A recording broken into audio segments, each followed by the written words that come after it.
अभी किस मोड पे पेमेंट दे रहे थे यहाँ सेलेक्ट कर सकते हैं।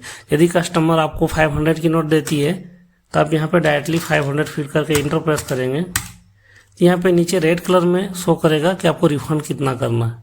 नमस्कार दोस्तों, आप सभी का स्वागत है आज की इस वीडियो में। आज के वीडियो में हम लोग समझेंगे मोड ऑफ पेमेंट रिपोर्ट के बारे में। यानी कि आप कुछ पेमेंट फ़ोन पे लेते हैं, कुछ कैश लेते हैं, कुछ कार्ड पे लेते हैं, तो उसको कैसे मैनेज करेंगे। इसके लिए सबसे पहले एक सेटअप करना होता है कंट्रोल रूम से। तो हम लोग सबसे पहले जाएंगे मास्टर में, मास्टर से मार्क सेटअप से कंट्रोल रूम। यहाँ पे सर्च इन ऑल में सर्च करना है स्प्लिट, एंटर प्रेस करके इसको एक्सेप्ट करेंगे। उसके बाद यहाँ पे सेकेंड नंबर ऑप्शन को एम करना है। ये आपका कैश क्रेडिट स्प्लिट मल्टी है ना, मल्टी मोड हमको लेना है, इसलिए इसको मल्टी करेंगे कि दोनों ऑप्शन पूछे। यहाँ पे मॉडिफाई और एन के लिए न्यू, एम के लिए मॉडिफाई, बी से बोथ, यानी कि हमको दोनों बिल में चाहिए। कोई पहले का बना हुआ उसमें भी हम ऑप्शन चेंज कर सकते हैं और न्यू बनेगा उसमें भी वो ऑप्शन पूछे। उसके बाद यहाँ पे एस्केप प्रेस करना है और सेव चेंजेस यस करें। आपका ये सेटअप सही है तो ठीक है, नहीं तो इसको सुधार लेंगे। मेरा पहले से था, हम आपको ऑप्शन दिखा दिए, इसको करेंगे यस, ये हमारा हो गया। उसके बाद और एक ऑप्शन पे यहाँ पे मोड ऑफ पेमेंट में आपका क्या क्या मोड है वो मोड वाला ऑप्शन को सेट करेंगे। इसके लिए मास्टर से प्रिस्क्रिप्शंस रेट्स में जाएंगे, इसके नीचे ऑप्शन आएगा मोड ऑफ पेमेंट। यहाँ पे इस टाइप से शो करेगा। अभी हम यहाँ पे 3 तो सेट किए हैं। पहला प्रेफरेंस में रखें कि हम कैश होगा। मेरा एक बैंक जैसे SBI बैंक है तो SBI बैंक में आएगा, या कुछ UPI ऑनलाइन पेमेंट आता है तो ये ऑनलाइन लेंगे। SBI बैंक में कार्ड वगैरह जो है वो सब लेते हैं। अब इसको ये प्रेफरेंस इसी पे एक बार इंटर प्रेस किए, यहाँ पे 1 डालें तो इसको पहला प्रेफरेंस में रख लें। इसी तरह SBI में 2 डालें, है ना, दूसरा प्रेफरेंस हो गया। इस तरह UPI पेमेंट में भी यहाँ पे 3 डाले, 3 हो गया। यहाँ पे एक ऑप्शन आता है चेक नंबर मस्ट। यहाँ पे आपको ऐसा कुछ है, कुछ रेफरेंस या कुछ चेक नंबर डालना है तो फिर यस करेंगे, नहीं तो अदरवाइज को नो कर देना है। नहीं तो वहाँ पे कुछ फिट करना होगा तो आगे कर्सर बढ़ेगा। ये हो गया। इस तरह और कोई मोड रहता है, कोई क्रेडिट कार्ड रहता है या कोई अदर बैंक का रहता है तो उसको सेलेक्ट करके यहाँ पे हम लोग 4 बना सकते हैं। यहीं पे न्यू बनाना है तो F2 बटन प्रेस करके न्यू बना सकते हैं। तभी हम लोग यहाँ से एस्केप करके बैक आ जाते हैं। अब हम लोग जाते हैं कुछ बिल बनाते हैं। इसके लिए सेल इनवॉइस में जाएंगे, इंटर प्रेस करेंगे, मोबाइल नंबर डालें,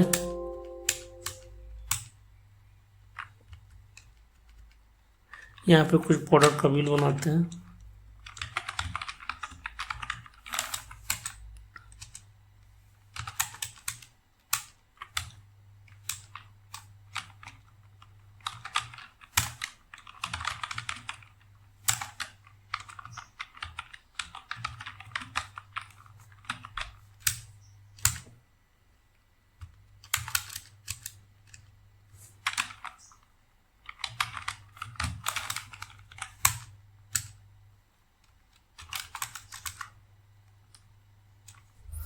ये हमारा बिल बन गया। इसको सेव करने के लिए इंड बटन प्रेस करेंगे, END, इंड बटन प्रेस किए, इसको यस कर देते हैं। फिर हम ये बॉक्स में आ गए। यहाँ पे दिखाता है ना कि आपका total pending amount, total bill amount 415 है और पेंडिंग में 415 है। अभी किस मोड पे पेमेंट दे रहे थे यहाँ सेलेक्ट कर सकते हैं। यदि कस्टमर आपको 500 की नोट देती है तो आप यहाँ पे डायरेक्टली 500 फिल करके इंटर प्रेस करेंगे। यहाँ पे नीचे रेड कलर में शो करेगा कि आपको रिफंड कितना करना है, और यहाँ पे आपको बस इंड बटन जैसे दबाएंगे ये बिल हमारा सेव हो जाएगा। लेकिन कस्टमर अलग अलग मोड पे पेमेंट देता है। जैसे कैश मान कर कि 100 रुपीज़ दिया तो 100 रुपीज़ ले लिए। UPI में आपका 300 दिए, या फिर UPI में आपको पूरा दे दिए, ठीक है, पूरा दे दिए। इस तरह आपको कार्ड में कुछ देंगे या टोटल कार्ड में देंगे तो कार्ड सेलेक्ट कर सकते हैं। फिर यहाँ पे इसको बिल सेव करने के लिए इंड बटन दबाना होता है। एक बार यहाँ पे जैसे इंड प्रेस करेंगे, सेव बिल में इंटर मारेंगे, ये हमारा कंप्लीट सेव हो गया। तो इस तरह से जो भी मोड पे पेमेंट देंगे आप यहाँ पे सेपरेट इस तरह से पेमेंट ले सकते हैं। और सारा इस तरह जब भी वर्किंग होता है और लास्ट में जब भी आपको रिपोर्ट चाहिए तो आप रिपोर्ट यहाँ से आप ले सकते हैं। जैसे डेली रिपोर्ट से सेल रिपोर्ट के अंदर मोड ऑफ पेमेंट, यहाँ पे डेट फिट करेंगे कब से कब तक का चाहिए, तो हम आज ही वर्किंग किए हैं तो आज का डेट फिट करके इंटर मार के इसको हम लोग व्यू करेंगे। जैसे हम लोग व्यू करते हैं तो यहाँ राइट साइड में दिखाता है कि टोटल आपका कितना बिल्स बना है, कितना आइटम्स का बना है, इस टाइप से है ना, टोटल अमाउंट कितना का बना है। नीचे मोड ऑफ पेमेंट में कैश में कितना अमाउंट आया है ना, SBI बैंक से कितना आया, UPI पेमेंट से कितना आया, ये सारा चीज़ यहाँ पे शो करेगा। यहाँ पे सेव का भी ऑप्शन देता है, या फिर सेव भी करना और प्रिंट भी करना है तो ये भी आप कर सकते हैं। ठीक है, इस टाइप से ये देता है। और एक इनका एक रिपोर्ट दिखाते हैं, इसमें डिटेल्स करके हम लोग देख सकते हैं। डेली रिपोर्ट से sale report, mode of payment, यहाँ पे समरी को करेंगे डिटेल्स, और यहाँ पे डेट फिर से फिट करके जो रहेगा वो अपना रख करके आगे बढ़ेंगे। यहाँ पे हम लोग डायरेक्टली यहाँ प्रिंट में कर सकते हैं या एक्सेल में कन्वर्ट कर सकते हैं। अभी हम करते हैं व्यू। जैसे व्यू करते हैं तो इस टाइप से ये शो करता है, ऊपर में आपका हेडिंग दे देता है ना, स्टेटमेंट केस कार्ड का, और यहाँ पे कौन सा बिल नंबर है, किनको बेचे थे, कितना बिल अमाउंट था, कितना केस था, कितना बिल अमाउंट था, उसमें केस कितना रिसीव हुआ, SBI बैंक से कितना रिसीव हुआ, UPI से कितना हुआ, है ना।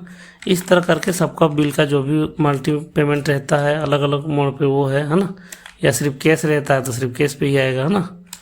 या लास्ट में ये टोटल यहाँ पे करके दे देता है ना, कि टोटल बिल अमाउंट ये है, इसमें इतना केस आया, इतना आपका SBI बैंक से आया और UPI पेमेंट पे इतना आया। ठीक है, तो इस तरह से हम लोग सेपरेट हिसाब अपना रख सकते हैं। इसको आप PDF में कन्वर्ट करना चाहते हैं तो देखिए यहाँ पे एक PDF का लोगो है, इस पर जैसे क्लिक करेंगे तो यहाँ पे PDF में क्लिक करने से वो PDF मोड पे चला जाएगा। और इसके बगल में आपका एक्सेल का भी है, इसको PDF को क्लोज करते हैं, ये एक्सेल का लोगो है, इस पर एक्सेल पे क्लिक करेंगे और यहाँ पे इंटर प्रेस करके आगे बढ़ेंगे तो ये डाटा आपको, ये रिपोर्ट आपको एक्सेल में कन्वर्ट हो जाएगा। ठीक है, तो इस तरह आप जो भी वर्किंग करते हैं वो अपना डेली का पेमेंट हिस्ट्री को मेंटेन कर सकते हैं। तो दोस्तों उम्मीद करते हैं आज का वीडियो आपको अच्छा लगा होगा, और इस तरह से और वीडियो देखने के लिए आप हमारे चैनल को सब्सक्राइब करें, या और कुछ आपका क्वेरी है तो आप कमेंट कर सकते हैं। मिलते हैं एक नए वीडियो के साथ, तब तक के लिए धन्यवाद।